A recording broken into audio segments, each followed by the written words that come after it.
ఒకప్పుడు ఒక చిన్న తెల్ల కుందేలు అడవిలో ఆనందంగా దూకుతూ తిరుగుతుండేది. ఒకరోజు అది అడవి అంచున ఉన్న తోటలోకి చేరింది. అక్కడ రుచికరమైన క్యారెట్లు కనిపించాయి.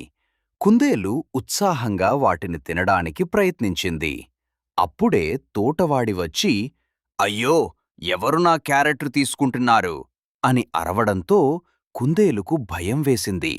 వెంటనే బుల్లి పాదాలతో దూకుతూ పారిపోయింది. కానీ కొద్దిసేపటికి ఆగి ఆలోచించింది. అనుమతి లేకుండా తీసుకోవడం మంచిది కాదు. తర్వాత కుందేలు తిరిగి తోటవాడి దగ్గరకు వెళ్లి వినయంగా, క్షమించండి, నాకు చాలా ఆకలి వేసింది, కొంచెం క్యారెట్లు ఇస్తారా అని అడిగింది.